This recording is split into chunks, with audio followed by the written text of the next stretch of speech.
Bienvenidos, somos el grupo Anorak. Integrantes Diego Polina, Daniel Leones, Lucas Porco, David Bordón y Leandro Sofía. En esta oportunidad vamos a estar hablando de las propiedades físicas y mecánicas de productos de montañismo.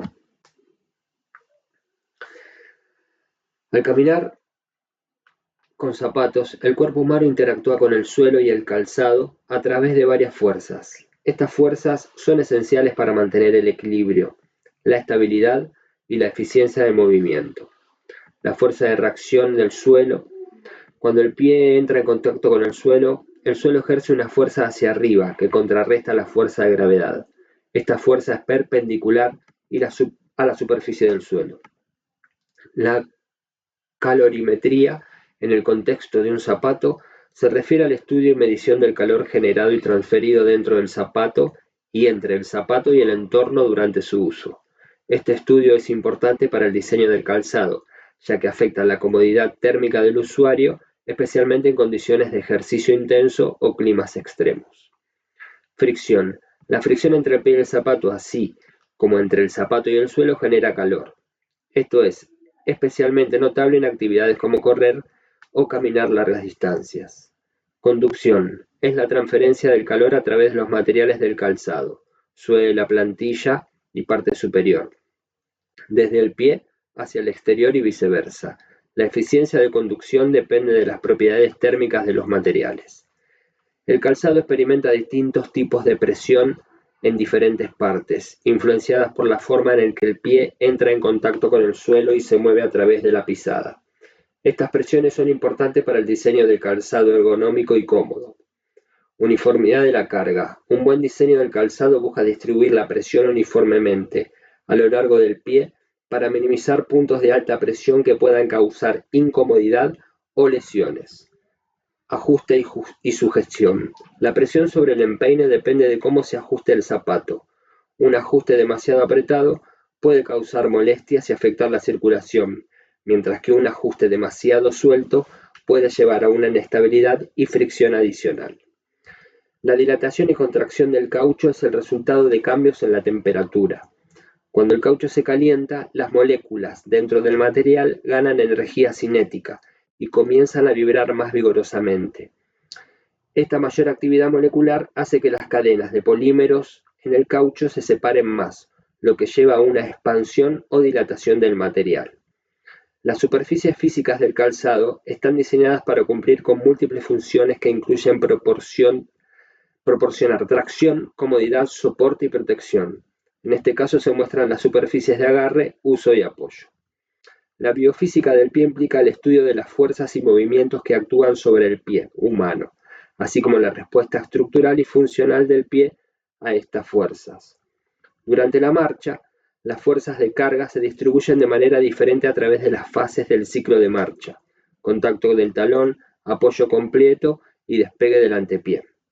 En el contexto de la marcha humana, una palanca de segunda clase se puede observar durante la fase de despegue del pie. Las palancas de segunda clase son aquellas donde el punto de apoyo se encuentra en un extremo, la resistencia está en el medio y la fuerza aplicada está en el otro extremo. Esto es similar a una carretilla.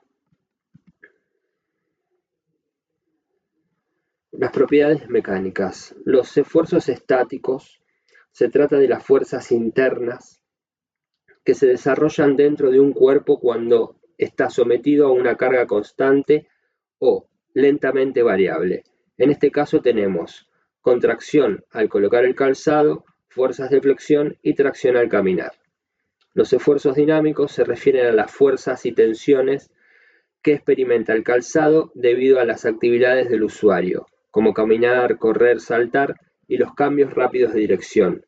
Estos esfuerzos varían en magnitud y dirección con cada paso o movimiento. Ocurren esfuerzos de fatiga al caminar por roce y movimiento con los nudos. Los cordones de los zapatos se ven sometidos a esfuerzos estáticos cuando el zapato está en reposo.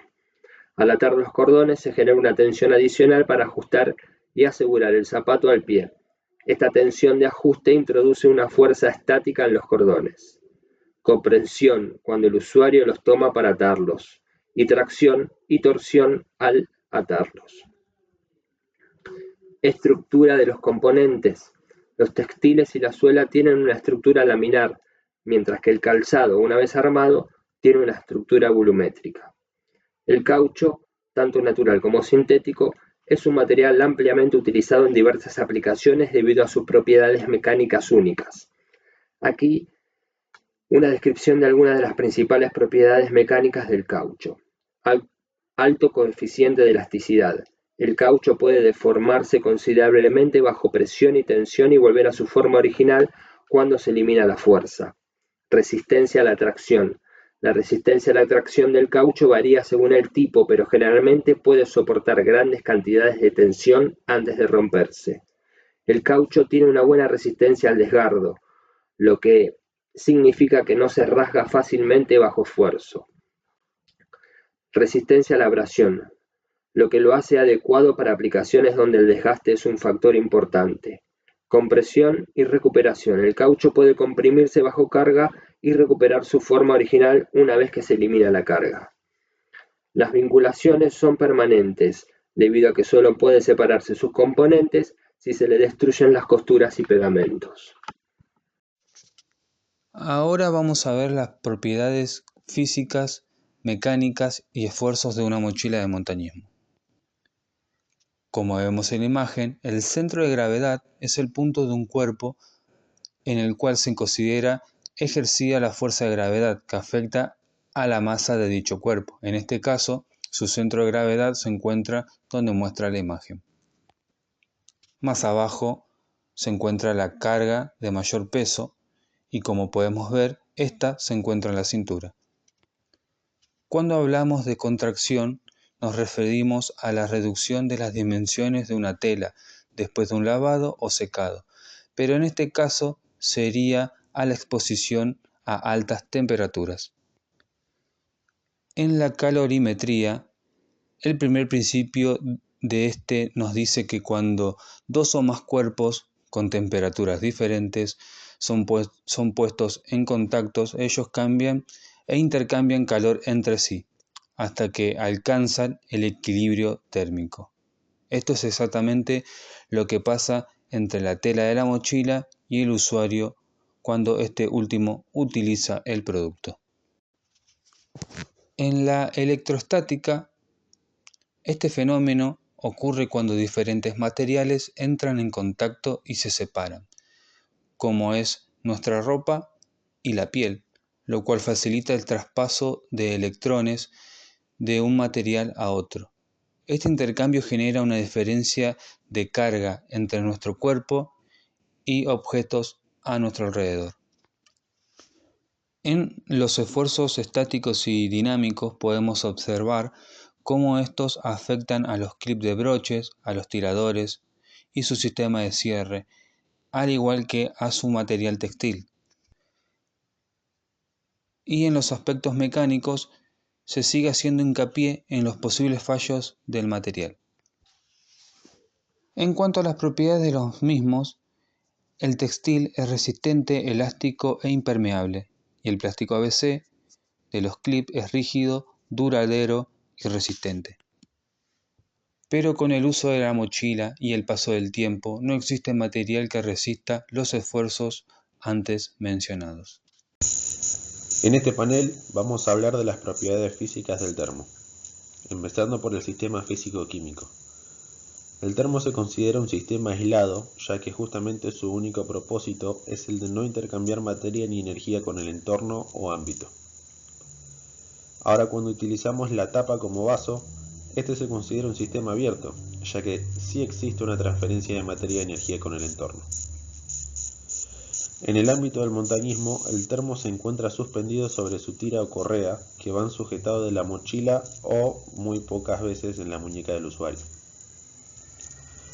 Las fuerzas que actúan sobre el termo en este caso son la tensión de la correa sobre la mochila, por ejemplo, y la fuerza de gravedad hacia el suelo. En la biomecánica del termo, considerando que se utiliza generalmente la tapa como vaso, el brazo está realizando una fuerza de palanca de aproximadamente unos 90 grados para ingerir el líquido de la tapa, donde el esfuerzo se encuentra en el bíceps, la resistencia en la mano y el punto de apoyo en el codo y el hombro. En la misma situación de ingerir el líquido de la tapa, el cuerpo humano genera un movimiento de extensión en la columna. Esta extensión se presenta en el raquis cervical generando un ángulo aproximado de 35 grados y en el raquis torácico generando un ángulo aproximado de 15 grados. En este panel vamos a hablar de las propiedades mecánicas de un termo para montañismo. Empezando por las uniones y vinculaciones del mismo, vemos que tanto en la tapa como en el tapón o pico se consideran vinculaciones desmontables, lo que quiere decir que, como dice la palabra, se puede desmontar y volverse a vincular. En la tira o la correa del termo posee un remache, lo que hace una vinculación permanente, es decir, que no puede desmontarse sin ser destruida. En las propiedades mecánicas hablamos de que el termo en el ámbito del montañismo puede sufrir de una caída o golpe, por eso vamos a ver las propiedades del termo en ese caso. La tira presenta elasticidad, lo que quiere decir que tiene la capacidad de recobrar su forma cuando cesa el esfuerzo que lo deforma. El termo y la tapa de acero presenta dureza, es decir que ante una caída o golpe se puede deformar pero no agujerear. Y el tapón o pico se lo considera frágil, ya que es capaz de romperse fácilmente por la acción de un choque. En cuanto a los esfuerzos mecánicos, el termo presenta varios esfuerzos en diferentes accesorios. En la tapa, el pico y la rosca del termo se encuentra el esfuerzo de torsión, ya que el usuario lo genera al manipularlo. La tira o correa sufre de tracción, ya que su función es utilizar el termo colgando, por lo tanto aguanta el peso del mismo. Y el pico también sufre de compresión, ya que posee un botón de accionamiento para poder ser utilizado.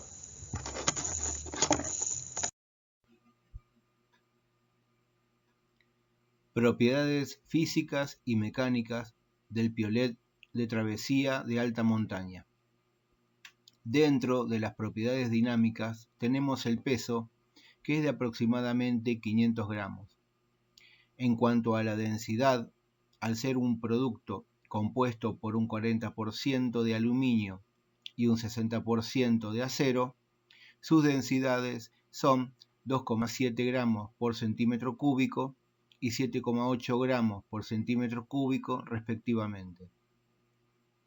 Por la forma y el uso, definimos a este producto como máquina simple de tipo palanca. Sobre este actúan, por un lado, esfuerzos de compresión cuando es usado como bastón o sostén, pues sobre él recae el peso del individuo. Por otro lado, en su uso como anclaje, la fuerza o el peso soportado produce el esfuerzo de tracción. En cuanto a los movimientos, velocidad y aceleración, en uso normal se observan en la medida que el usuario los produce, y no son de gran magnitud, pero podemos decir que utilizado como elemento de sostén y anclaje, es básicamente estático. Al ser un producto de uso manual, la energía que luego se transforma en trabajo es la proporcionada por el propio usuario. Dentro de las propiedades eléctricas podemos nombrar la electrostática, que se produce debido al rozamiento con otros elementos como la ropa y el medio. Posee propiedad calorimétrica, debido a que es un producto compuesto en su totalidad por metales, y eso hace que sea un excelente conductor del calor.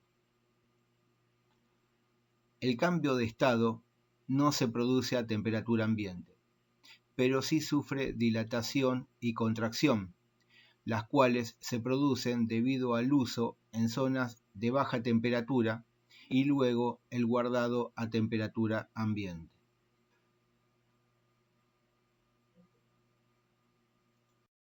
Vamos a ver algunas propiedades físicas de los crampones. Podemos identificar las superficies de apoyo en las puntas de los crampones. Las superficies de acción se encuentran en la base delantera y trasera, talonera, correas de ajuste y frontal, que son las zonas que estarán en contacto con el pie del usuario. Estas coinciden con las regiones ápticas del producto. El peso del usuario genera presión en la base delantera y trasera y la sumatoria del peso del usuario y el crampón generan presión en las puntas de este. Debido a la existencia de peso y presión, aparecen las normales. Tanto en la correa de sujeción como en la banda frontal vamos a encontrar infinitas presiones, por ende infinitas normales, y también infinitos puntos de roce. Los puntos de roce aparecen en todos los puntos donde tengamos presión, en forma de opuesta al movimiento generado. Palanca. Cuando un escalador clava la punta del crampón en el hielo y luego aplica la fuerza para subir, este está usando una palanca de segundo género. Esta configuración, la fuerza aplicada por el escalador se multiplica debido a la ventaja mecánica de la palanca, facilitando el levantamiento del peso del cuerpo. Calorimetría. La calorimetría nos ayuda a entender cómo los cambios de temperatura afectan a la resistencia y durabilidad de los crampones de acero SAE 4140. A bajas temperaturas, el acero puede volverse más frágil. El acero 4140 tiene una buena capacidad calorífica y conductividad térmica, lo que ayuda a mantener su resistencia y estabilidad en los climas fríos. Vamos a ver las propiedades mecánicas de los crampones. El cuerpo del crampón está fabricado en acero SAE 4140, un acero de baja aleación utilizado para la fabricación de componentes de alta resistencia. El peso específico es de 7.800 kg por metro cúbico. El SAE 4140 es conocido por su alta dureza, alcanzando valores entre 200 y 250 Brinell, lo que le permite resistir al desgaste y mantener las puntas del crampón afiladas. Es altamente tenaz, lo que permite resistir impactos y cargas cíclicas sin fracturarse, ideal para las exigencias de los crampones. Posee buena plasticidad, lo que permite adaptarse a deformaciones moderadas sin fracturarse, manteniendo su integridad estructural. Y es altamente resistente a la fatiga, soportando ciclos repetidos de carga y descarga, lo que es esencial para la durabilidad en los crampones. En cuanto a vinculaciones, podemos encontrar dos tipos. Vinculación desmontable en la talonera. Podemos observar un tornillo y tuerca que el usuario puede ajustar para regular la tensión de sujeción del crampón. Y vinculación fija en las correas delanteras. Los remaches proporcionan una vinculación duradera, asegurando que las tiras no se desplacen ni se aflojen. Estos son los principales esfuerzos que podemos detectar en los crampones. Esfuerzo de tracción, en las cintas y correas de ajuste. Las correas que sujetan el crampón al pie están sometidas a esfuerzos de tracción debido a la necesidad de mantener el crampón firmemente ajustado al calzado del usuario. Esfuerzos de compresión en la plataforma que soporta el pie y en los puntos de contacto con el terreno. La plataforma está sometida a esfuerzos de compresión debido al peso del usuario y a las fuerzas aplicadas al pisar. Las puntas que se clavan en el hielo o la roca experimentan compresión directa al soportar el peso del usuario y la fuerza ejercida para penetrar el terreno. Esfuerzos de flexión en la barra central que conecta la parte delantera y trasera del crampón. Está sometida a esfuerzos de flexión al adaptarse a la forma del pie y al movimiento del usuario. Este componente debe ser lo suficientemente flexible para ajustarse, pero también fuerte para no deformarse bajo carga. Esfuerzos de torsión en la plataforma de soporte y en la estructura general. La estructura principal del crampón puede estar sometida a torsión cuando el usuario rota el pie, lo que puede generar esfuerzos que intentan torcer o deformar la estructura del crampón. Esfuerzos de corte o cizalla. Las puntas del crampón experimentan fuerzas de cizalladura cuando hay movimiento horizontal, como durante el deslizamiento lateral o cuando se aplica fuerza para empujar hacia arriba en una escalada. Y los esfuerzos de choque. Al escalar una pendiente helada o rocosa, también en el caso de un resbalón o caída, los crampones pueden golpear con fuerza al buscar un punto de anclaje. Este impacto repentino genera un esfuerzo de choque que puede dañar las puntas del crampón o su estructura.